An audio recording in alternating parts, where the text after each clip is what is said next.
Everyone, आज इस video में क्या करने वाले हैं, क्लास 9 का सिविक्स का चैप्टर डेमोक्रेटिक राइट्स। इससे पहले के वीडियोस में मैं आपको what do you mean by right, importance of right, story connect with Kosovo, सऊदी अरब, कैसे वहाँ के लोगों को टॉर्चर किया गया वो समझा चुकी हूँ। और भारत के जो कॉन्स्टिट्यूशन है उसमें 6 फंडामेंटल राइट हैं, 4 में समझा चुकी हूँ। हम 5वें फंडामेंटल राइट पे हैं जो भारत के लोगों को अधिकार मिला हुआ है, ये है cultural and educational right. Her individual के पास है, एजुकेशन का राइट भी है और अपने कल्चर को प्रोटेक्ट करने का भी राइट है। देखो कैसे, culture and educational right, protect minority interest article 19। Minorities यानी जो द पर्टिकुलर कम्युनिटी, चाहे वो रिलीजियस माइनॉरिटी है, ठीक है, या कास्ट की कोई माइनॉरिटी है, संख्या में जो लोग कम हैं, चाहे वो धर्म से हैं चाहे जाति से हैं, उनको प्रोटेक्ट करने के लिए आर्टिकल 29 है कि भाई वो कम है तो जो उनका कल्चर है वो खत्म ना हो जाए। बात समझ में आ गई। Right to conserve culture and the language article 29। चाहे आप मेजोरिटी में हैं चाहे आप माइनॉरिटी में हैं, आपकी जाति धर्म के संख्या के लोग ज़्यादा हैं या कम हैं, इससे मैटर नहीं करता। हर किसी की लैंग्वेज को प्रोटेक्ट करना, हर किसी के कल्चर को प्रोटेक्ट करना। आपको पता है इंडिया में डाइवर्सिटी बहुत ज़्यादा है, अलग अलग भाषा, अलग अलग जाति, अलग अलग धर्म, अलग अलग कल्चर, अलग अलग ट्रेडिशन लोग फॉलो करते हैं। तो आर्टिकल 29 कंजर्व करता है, प्रोटेक्ट करता है सबके कल्चर को।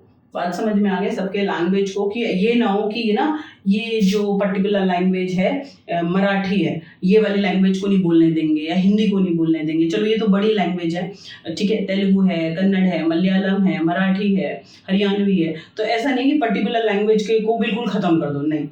तो हर लैंग्वेज का, हर रिलीजन का, हर कल्चर का पूरा सम्मान है। जो ट्रेडिशन है, जो हर धर्म के अंदर कल्चर जो फॉलो हो रहा है उसको नहीं ना एक्सप्लॉइट होने देना, बंद नहीं होने देना, ये आर्टिकल 29 के अंडर है।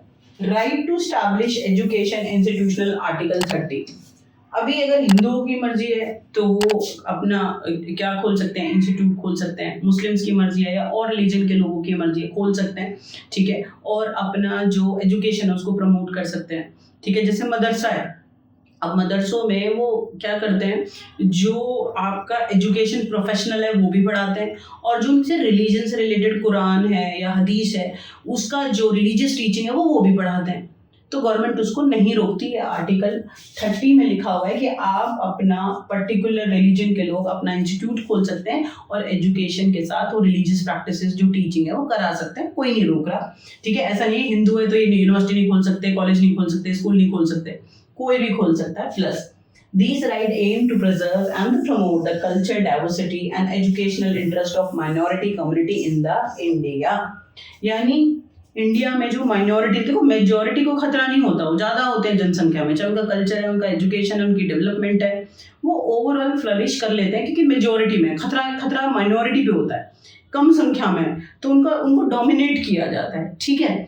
तो माइनॉरिटीज़ के कल्चर ना खत्म हो जाए, माइनॉरिटीज़ की लैंग्वेज को ना एक्सप्लॉइट किया जाए, माइनॉरिटीज़ के ट्रेडिशन को ना एक्सप्लॉइट किया जाए, इसीलिए भारतीय संविधान में कल्चर एंड एजुकेशनल राइट है माइनॉरिटीज़ के लिए, सबके लिए। स्पेशली मैं माइनॉरिटीज़ को हाईलाइट इसलिए कह रही हूँ क्योंकि ज़्यादातर चांसेस जो होते हैं उन्हीं की एक्सप्लॉइटेशन के होते हैं, ठीक है। तो आपको होपफुली कल्चरल और एजुकेशन राइट समझ में आया होगा। अब हम आगे चलते हैं, राइट टू कॉन्स्टिट्यूशनल रेमेडीज। ये वाला 6 राइट है, right to equality, right to freedom, right against exploitation, right freedom to religion, ठीक है, और कल्चरल एंड एजुकेशन राइट। ये है 6th right, right to constitutional remedy. ये मेरा फेवरेट राइट है, बाकी सारे राइट्स को प्रोटेक्ट करता है, अगर ये ना हो तो राइट्स को कोई भी छीन लेगा। तो कॉन्स्टिट्यूशनल रेमेडी बहुत बढ़िया है, ये मतलब बड़ा सोच समझ के इस राइट को रखा गया है, और ये आज आपको समझ लेना चाहिए कि क्या होता है कॉन्स्टिट्यूशनल रेमेडी। देखो कॉन्स्टिट्यूशन में प्रोविजंस हैं, आर्टिकल हैं, लोगों की डेवलपमेंट के लिए दुनिया भर का कानून है, क्राइम को लेके, एजुकेशन को लेके, वुमेन एम्पावरमेंट को लेके, और गवर्नमेंट को लेके, गवर्नमेंट की फॉर्मेशन को लेके, गवर्नमेंट की लिमिटेशन को लेके, इलेक्शन कमीशन को लेके, हर चीज़ के लिए वहाँ पे नियम और कानून बना के रख दिए गए, ठीक है। ये बात आपको समझ में आ गई। लेकिन इफ पर्टिकुलर लॉ, ध्यान से समझना, if particular law exploit particular society, community, people, अगर लोगों को कोई ऐसा कानून जो कॉन्स्टिट्यूशन में है और लोगों को एक्सप्लॉइट कर रहा है, people not satisfied with that law और article, in this situation people raise their voice in front of high court and supreme court, ठीक है। If high court and supreme court consider, ठीक है, दैट रिक्वेस्ट, उसको पूरा सुनेंगे और सच में वो लॉ लोगों को एक्सप्लॉइट कर रहा है तो उसको अबॉलिश कर सकते हैं, उसको चेंज कर सकते हैं। इसे कहते हैं कॉन्स्टिट्यूशनल रेमेडी। बहुत सारे कंट्रीज में क्या होता है कि कानून बना दिया, गवर्नमेंट ने थोप दिया, अब गलत है सही है इसको झेलो। हमारे देश में ऐसा नहीं होता। इफ लेजिस्लेटिव मेक्स लॉ, ठीक है, एजुकेटिव इम्प्लीमेंटेड, उसको इम्प्लीमेंट कर देते हैं एजुकेटिव ऑफिसर्स, ठीक है। जुडिशरी ध्यान रखती है कि क्या ये सही लागू हुआ है, फॉलो हो रहा है, and if on a large scale people against particular law, people not satisfied with that particular law, in this situation judiciary intervene करेगी, देखेगी सच में अगर वो लॉ ऐसा है जो लोगों को एक्सप्लॉइट कर रहा है, टॉर्चर कर रहा है, तो फिर उसको बैन किया जा सकता है। गवर्नमेंट को ऑर्डर दिया जा सकता है कि नहीं, अगर बैन नहीं करना तो उसको थोड़ा मॉडिफाई करो, चेंज करो, तो ऐसा किया जा सकता है। तो वी हैव होप, कोई ज़बरदस्ती नहीं है। लॉ क्या करते हैं? Law, these are the opportunity, right? These are the opportunity which is protect us, which is as the opportunity we use for our development. If particular law in our constitution, ठीक है, against humanity, ठीक है, against justice, equality, in this situation people raise their voice, अपनी आवाज उठा सकते हैं। इसको कहते हैं constitutional remedy right। रेमेडी होता है सुधार।